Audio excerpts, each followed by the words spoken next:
observe anything. You can pick chronic diseases that you're going to manage, or you can observe functional status, you can observe mood. I mean, you don't want to have too many parameters, but you can just see if they're straying a little bit, and that's when you're going to do something.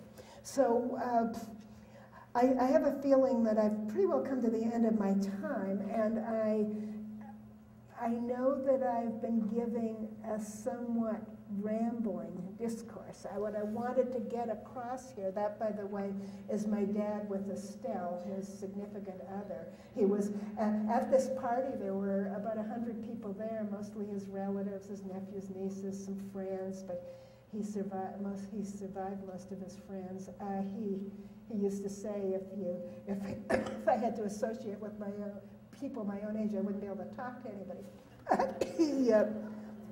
But he did say to the whole gathering, he wanted to introduce Estelle. She's my girlfriend, he said. So I thought that was kind of cool.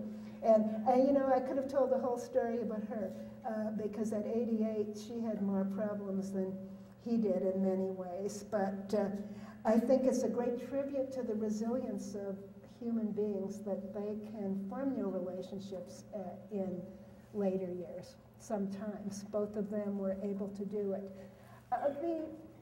The message I want to leave us is that there's a whole life, and then there's care. We don't want care to interfere with life. I mean, people don't live to have their ADL needs met. You know, they don't wake up and say, it was really a good day, you know, I got my teeth brushed and then I ate and so I went to the bathroom. That's you know, that's sort of the stuff of care, but they actually live their lives as much as they can. And so it's a trick to keep the two together and make sure we don't interfere with the quality of life any more than we must. And then it's a trick to coordinate.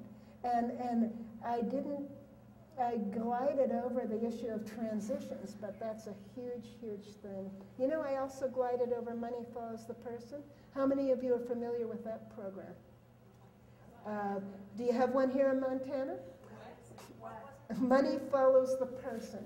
That's a program that's getting people out of nursing homes. They have to be Medicaid qualified for this particular program, and the state gets some incentives to help them leave the nursing home. And this is a program that started in Texas, and then it went national. In Texas, they were getting people who had lived in nursing homes for 5 years, suddenly leaving, and and 2/3 of those who left were over 65, and a good proportion were over 90. And they were going out into the community. For that, you had to sort of hold your breath, hope it was going to be safe. You couldn't be too particular about the housing. If you waited till it met the requirements of the whole interdisciplinary team, well, they'd never find housing they could afford. And so it's tricky, but Money Follows the Person is an effort that's going on now. Small scale, sort of, but it's a national demonstration.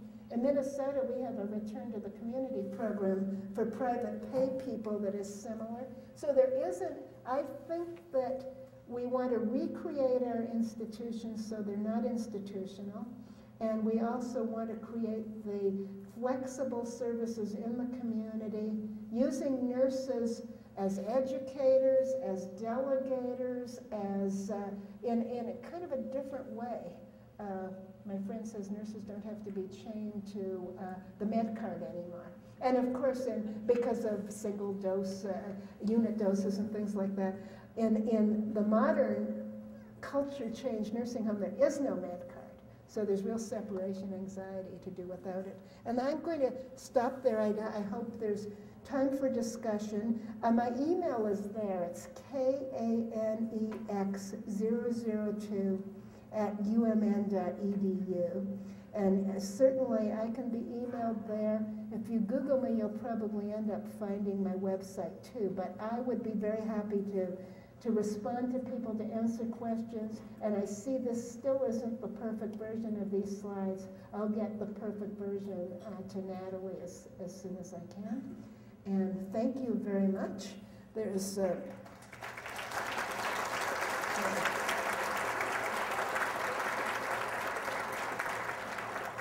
Nobody came with a big hook to get me gone, but have we time for questions and comments from the group here? Who's keeping track of time? Yes or no? We're right on time. Now, is there because this is being recorded and being recorded for, do people have to speak into a mic if they're raising a question, or do I repeat it? Just repeat the question. Okay, so we better try to make them short because I might have memory problems. I hope not. There was somebody over there.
That was such an interesting comment, and maybe if we're going to have a good and long comment like that, maybe somebody has to come up and deliver it through this mic. I won't try to repeat it.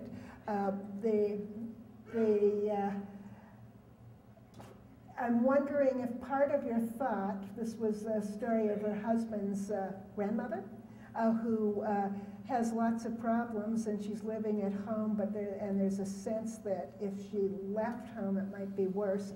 Do you think if she was referred to a home care agency, they would end up getting worried and start making recommendations that she would have to leave home? And that's sort of the dilemma, because we want to be in the picture without doing harm, and that's...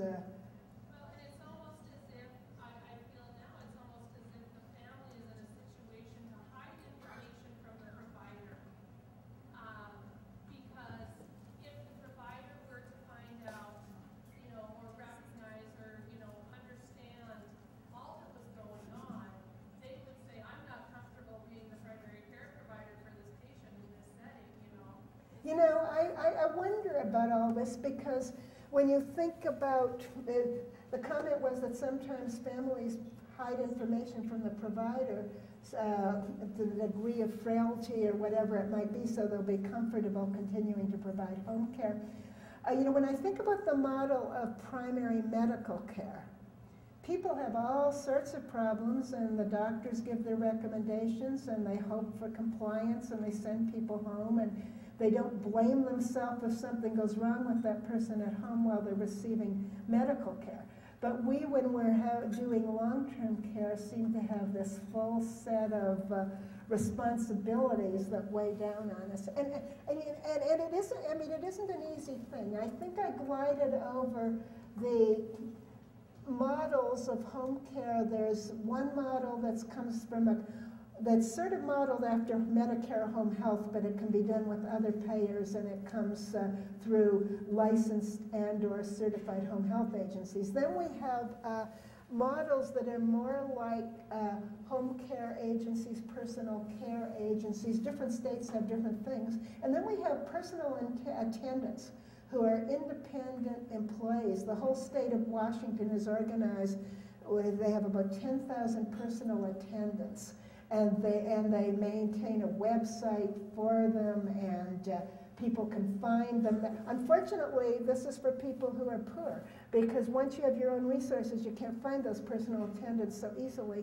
But the whole Medicaid system in Washington, Medicaid waiver system, operates largely with these personal attendants who are doing the services directly for the client or consumer. And there's been a lot of, CMS is in favor of this, the little one corner of CMS, but they're trying to figure out what you would need to make that system safe. And one of the things you would need maybe is a backup system, in case that personal attendant didn't show up for one reason or another. So there's been a lot of discussion about what would be a sensible backup system.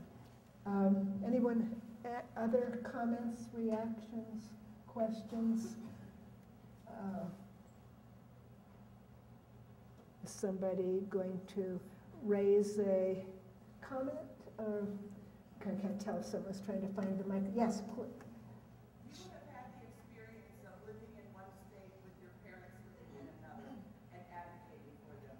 I'm interested if you have any comments on strategies. That is so hard. And actually, my experience was another country. There was some good things about that because the other country, Canada, had people don't lack access to primary care. They don't go without care for lack of funding. So it's a good system, but it's still uncoordinated. And then my husband had lots of experiences being in another state. It's hard, and I think it's relevant because you'll be working with people here in Montana whose relatives are in other states, and you'll also have people who are worried about their, the older person in Montana with relatives in other states, and you'll have the opposite, worried family members.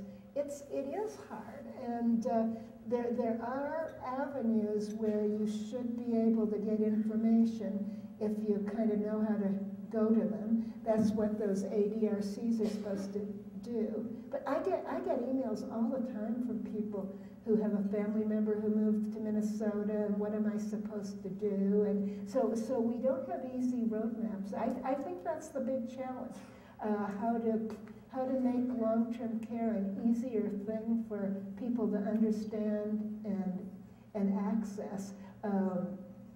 That isn't a very good answer because there really isn't. There isn't a good answer. I made a lot of visits. I know other people who've done that too. I know somebody who's the elderly person who was post-stroke and was really quite affluent, lived in Florida, and she had 2 children, and one of them, they'd each come to Florida for about 4 days, once a month, and then they had round-the-clock help too.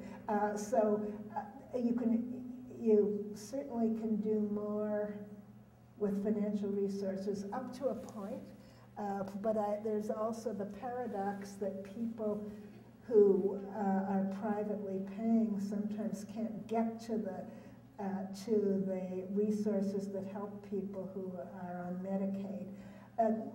Do you all know about cash and counseling? The cash and counseling demonstration that preceded the Money Follows the Person by about 10 years. Cash and counseling took place in 3 states. They cashed out Medicaid benefits for in-home support and gave people a discounted amount of cash. And that worked out better than the agency programs because people could use the cash more flexibly, and sometimes the agency programs couldn't find personnel to put in someone's home. They did this in Arkansas, in Florida, and New Jersey, and now it's gone more national. So if you have access to, somebody I knew used to say, well, we have a cash and counseling program much bigger than that in this country. We call it private pay, but in fact it's without counseling. You just sort of do your best. And that, somehow I'd like to bring the world of private pay together with some of the things that have been developed under Medicaid, some of the best things that have been developed. And it's very hard to tell. I mean, if you're sitting with somebody who's 65 and is worried about their 99-year-old mother in some other state and they're asking you what to do, I think it's very hard. And then if that person that you're talking to also isn't feeling very well, it limits their abilities.